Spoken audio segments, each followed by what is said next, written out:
She laughed. I bet you $10,000 you can't last a week without me. After a small argument, I said, deal. Then I documented everything, lasted 6 months, and took her to small claims court with the text as a contract. The judge's ruling made her realize jokes have consequences. I, 29 male, was dating Bianca, 27, for 3 years. We lived together in my apartment for the last year and a half. Looking back, the red flags were there. She'd constantly remind me how lucky I was to have her, how her exes begged for her back, how I'd be lost without her organizational skills. Classic stuff I ignored because, well, the relationship was comfortable. The argument that started everything was stupid. I'd forgotten to pick up her specific brand of oat milk. Not regular oat milk, had to be the barista blend unsweetened from that one organic place. She went ballistic. You're so incompetent, you can't do anything without me holding your hand. I stayed calm. It's just oat milk, Bianca. It's not about the milk. It's about you being a man-child who needs me for everything. You couldn't survive a day without me. That's when she said it, with that smirk she always had when she thought she was being clever. You know what? I bet you $10,000 you can't last a week without me. 1 week. No contact, no help, nothing. She was laughing. Her best friend Astrid was there. They were supposed to go to brunch. Astrid was cackling too. OMG, yes, he'd come crawling back in like 2 days. I looked at both of them. Really looked. Bianca with her superior smile, so confident I was this helpless idiot. Something just clicked. Deal. She stopped laughing. What? I accept your bet, $10,000. 1 week without you. I was joking. No takesies backsies. That's what you always say, right? Astrid, you're a witness. I pulled out my phone, opened the voice recorder. Just to be clear, Bianca, you're betting me $10,000 that I cannot last 1 week without you, correct? She rolled her eyes. Sure, whatever. Yes, 10 grand, 1 week, starting now. Astrid, you witnessed this? Astrid giggled. Totally. This is hilarious. I saved the recording.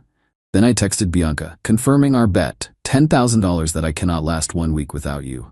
Starting 11:43 a.m. today, Saturday, she texted back, easy money, baby. Then I left, grabbed my gym bag and walked out. The first 24 hours were interesting. She texted a few times, where'd you go, lol? Don't be dramatic. Or seriously doing this? I didn't respond. The bet was no contact. Day 3, she started getting mad. This is stupid, come home. I have plans Friday, you need to drive me. Hello? Day 5, the tone changed. Okay, you made your point. Just come back. This isn't funny anymore. Day 7 arrived. I'd stayed at my buddy Diego's place, worked normally, went to the gym, cooked my own meals, did my laundry, survived perfectly fine. At exactly 11:43 a.m. 1 week later, I texted her. I won the bet. You owe me $10,000. My phone exploded. She called 23 times in 5 minutes. I didn't answer. She texted, it was a joke. You know I don't have 10K. Stop being ridiculous. Come home now. I texted back, a bet's a bet. I'll accept payment via cash, check, or transfer. You have 30 days. She showed up at Diego's that night, pounding on the door. This is insane. It was a joke. Jokes are funny. Bets are legal contracts when there's consideration, terms, and witnesses. You're seriously going to destroy our relationship over a joke? You destroyed it when you bet money you don't have that I'm too incompetent to live without you. She started crying, the tears that usually worked. Baby, please, you know I love you. I didn't mean it. Then you shouldn't have said it. 30 days, Bianca. Update 1. So Bianca went full psycho mode, but in a really entitled way that kept digging her hole deeper. First, she tried to move back into my apartment, showed up with Astrid and 3 suitcases while I was at work. My landlord called me. Your ex is here demanding I let her in. She says she lives here? She doesn't. She's not on the lease. Please don't let her in. He didn't. She apparently screamed at this 70-year-old man about tenant rights. She had none. And common law marriage, we don't have that here. Then came the social manipulation. She told everyone I was financially abusing her over a joke. Most people's reaction was, wait, you bet him what? Her mom, Dottie, called me. This woman, Lord help me, how dare you try to extort money from my daughter? She made a bet, she lost. She's a woman, you can't take money from a woman over silly banter. That's not how bets work, Dottie. I'm calling the police. For what? Winning a bet? She hung up. The police never came. But here's where Bianca really messed up. She posted on social media, "Can you believe this loser is trying to steal $10,000 from me over an obvious joke? Some men are so pathetic when they get dumped." I commented with the screenshot of her text confirming the bet. Added the audio file of her agreeing to it with Astrid laughing in the background.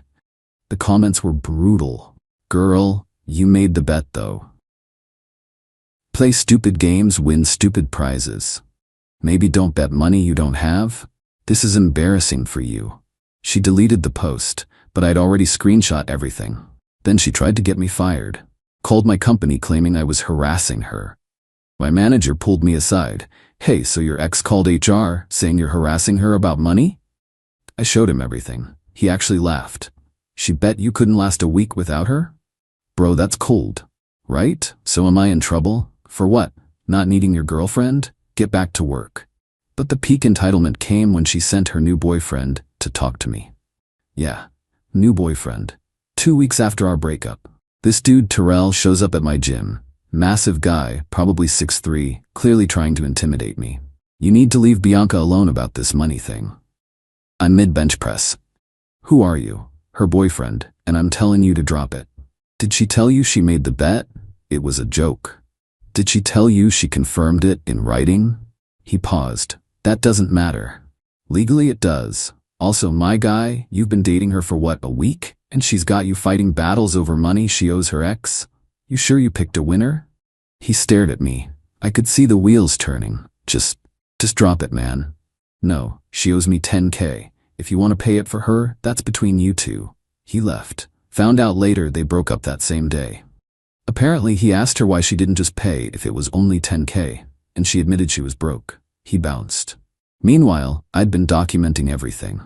Every text, every threat, every admission that the bet was real. The 30 days were almost up. Update 2, day 30 came. No payment. I sent a formal demand letter, had my cousin who's a paralegal help me write it, gave her another 15 days before I'd file in small claims court. Her response was to have her mom and her new squad, she'd already replaced Astrid as her bestie with some girl named Cleo, show up at my apartment. Dottie started immediately. "You are ruining her life over nothing." "It's not nothing. It's $10K. She's had to take extra shifts. She can't afford her fillers. She had to cancel her birthday trip. So she has the money for fillers and trips but not to pay her debts?" Cleo jumped in. "You're just bitter she moved on. This is about control." "Ma'am, I don't even know who you are. I'm her best friend." "Since when?" 3 weeks ago." I actually laughed. "Cool. Well, tell your bestie she has 15 days. Dottie pulled out her checkbook. "I'll give you $500 to go away. The bet was for $10K. 1,000 then. $10,000. She literally stomped her foot. A grown woman. Stomped her foot. "You're gonna take her to court over a joke?" "Yes." They left, but not before Cleo called me a broke-ass loser, which was ironic since I was the one owed money. During those 15 days, Bianca tried everything. One had her dad call me. Ernest was actually reasonable. "I get it, son. She messed up, but this is going to follow her." "That's called consequences, Ernest. Can't you just let it go? Could you let go of 10K? He sighed. "I told her not to make the damn bet." "You knew?" "She called me right after, laughing about it. I told her that was legally binding. She said you were too much of a pushover to do anything."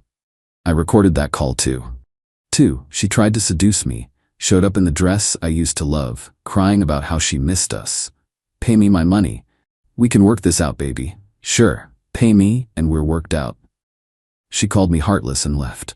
3. She got her coworkers to message me about how I was destroying a young woman's future. I replied to each with the screenshot of the bet. Day 45, I filed in small claims court. Day 47, she was served. The meltdown was epic. She called from 7 different numbers. I kept blocking them, leaving increasingly unhinged voicemails. "This is illegal. You can't sue me for a joke. I'll counter-sue. My dad's getting a lawyer. You're going to lose everything." Ernest did get her a lawyer. That lawyer called me. "My client wants to settle." "For 10K? For $2,000. "No, she doesn't have 10K. She should have thought of that before making the bet. No court will enforce this. Guess we'll find out." Update 3, court day arrived. I wore my best suit. had all my evidence organized in a binder with tabs, printed everything in triplicate. Bianca showed up in clubwear, like a sparkly mini dress and heels, at 9 a.m. in court. The judge, an older woman who looked like she'd seen everything, stared at her for a solid 5 seconds before calling the case. Bianca's lawyer argued it was clearly a joke between romantic partners and that no reasonable person would consider this a binding contract. The judge asked to hear the recording. That beautiful, clear audio filled the courtroom. Bianca, I bet you $10,000 you can't last a week without me. Me, just to be clear. Bianca, you're betting me $10,000 that I cannot last 1 week without you, correct? Bianca, sure, whatever. Yes, 10 grand, 1 week. The judge then read the text exchange where she confirmed with a thumbs up and easy money, baby. Miss Bianca, did you make this bet? It was a joke. That's not what I asked. Did you make this bet? Yes, but did the plaintiff fulfill the terms? Did he last a week without you? Her lawyer tried to interject. Your Honor, the terms were vague. Counselor, the terms were crystal clear. 1 week, no contact. Your client set the terms herself. The judge turned back to Bianca. Answer the question. Did he fulfill the terms? Bianca was turning red. Yes, but I didn't think. You didn't think he'd actually do it? No. So you made a bet assuming you'd win? It wasn't a real bet. Did you specify that when you made it? No. The judge looked at the evidence again. I also have here a recorded call with your father, where he states you called him immediately after making the bet, laughing about it, and he warned you it was legally binding? Bianca's jaw dropped. How did you? The plaintiff provided it. Ernest, who was in the gallery, put his head in his hands. The judge continued. Miss Bianca, let me make something clear. A bet is a contract. You offered terms, the plaintiff accepted. There was consideration on both sides. You stood to gain $10,000 if he failed. He stood to gain $10,000 if he succeeded. You had a witness. You confirmed in writing. This is textbook contract law.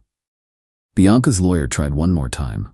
Your Honor, my client doesn't have $10,000. Then she shouldn't have bet $10,000. This will cause her severe financial hardship. The judge looked directly at Bianca. Ma'am, how much do you spend monthly on cosmetic procedures? What? Your social media, which is public and was provided as evidence, shows you getting lip fillers, Botox, and lash extensions monthly. How much? That's maybe $600. And your vacation to Cabo last month? That was like $2,000, but so you have money for luxuries but not for debts? Silence. The judgment. I find in favor of the plaintiff. Miss Bianca owes $10,000 plus court costs of $285. You have 60 days to pay or work out a payment plan with the plaintiff. Bianca lost it. This is insane. It was a joke. I'm not paying him. Shh. The judge. Ma'am, control yourself or I'll find you in contempt. This whole thing is contempt. He's just mad I dumped him. Ma'am, according to the timeline, he left you after winning the bet. I was going to dump him anyway. Her lawyer physically grabbed her arm to stop her from talking. Outside the courthouse, Dottie was waiting. You've ruined her life. Are you happy? I'm $10,285 richer, so yeah, she'll never pay you. Then her wages will be garnished. That's how court judgments work. Cleo tried to throw her iced coffee at me, but missed and hit Ernest. He looked so defeated. I told her not to make the bet, he said quietly. She never listens. Final update. Bianca didn't pay. Shocking, I know. So I started the garnishment process. Her employer was served. 25% of her paychecks now come directly to me. The meltdown when she got that first reduced paycheck was glorious. She posted it on social media. This psycho is stealing my money. Someone commented, girl, didn't you lose a lawsuit? She deleted that post too. But here's where it gets really good. Bianca decided to get revenge by trying to date my coworker Harrison. She showed up at a company happy hour, all over him, making sure I saw. Harrison came up to me later. Dude, your ex is trying really hard to make you jealous. Yeah? She spent the whole time talking about you, like the whole time. It was weird. What'd she say? That you're pathetic, you ruined her life, you're gonna regret this. Oh, and apparently you can't satisfy a woman? Huh. What'd you say? That you literally won $10K from her stupidity, so you can't be that pathetic. She also tried to get me kicked out of my gym by telling management I was harassing her there. Plot twist. I showed them texts where she said she was joining my gym to make me uncomfortable. They banned her instead. Her mom Dottie started a petition to change the predatory betting laws. It got 12 signatures, all from her book club. Astrid reached out last week. Just so you know, I told her not to make that bet. You literally laughed and encouraged her. I was drunk. At 11 a.m.? Brunch cocktails. You were a witness to a legal contract? I hate you both. Cool. The best part, Bianca's new boyfriend, Guy since our breakup, messaged me. Bro, is it true she bet 10K that you couldn't live without her? Yeah. And she lost? Yeah. LMAO. He dumped her the next day. Apparently, she'd been telling him I was an abusive ex who manipulated her into the bet. When he found out the truth, he realized she was nuts. Last I heard, she moved back with her parents. Started a TikTok about surviving financial abuse. It has 47 views. Is trying to become an influencer to pay me back faster. Failed the realtor exam she was supposed to be studying for. Still owes me $7,356. Garnishment is slow but steady. Ernest sent me a message last month. You taught her a lesson I never could. Actions have consequences. Thanks for that. As for me, I used the first payment to take a solo trip. Posted a pic with the caption, turns out I can last way longer than a week without you. She commented, you're pathetic. I replied, but $10,000 richer. She blocked me. Still gotta pay me though. The moral of the story? Don't bet money you don't have on assumptions you can't prove. And definitely don't bet against someone's ability to live without you when you bring nothing to the table but attitude and oat milk drama. Also, to everyone saying I should forgive the debt, why? She made the bet. She confirmed it. She thought I was too weak to win. She was wrong. That's not my problem. Play stupid games, win stupid prizes. Or in this case, lose 10K. Edit. To everyone asking how garnishment works, basically the court order goes to her employer, and they have to send me 25% of her post-tax income until the debt is paid. It's automatic. She can't stop it unless she quits, and if she gets a new job, I can serve them too. Edit 2. Yes, this is all legal. Yes, verbal bets can be binding contracts if they meet certain criteria. Yes, I had a lawyer friend confirm this before going to court. No, I don't feel bad. She literally bet I was too incompetent to survive without her. The arrogance needed to make that bet is wild. Edit 3. Bianca. I know you found this. Your mom sent me screenshots of you crying about it. Pay faster and this will end sooner. Also, surviving financial abuse is a terrible TikTok handle when you're the one who made the bet. Just saying.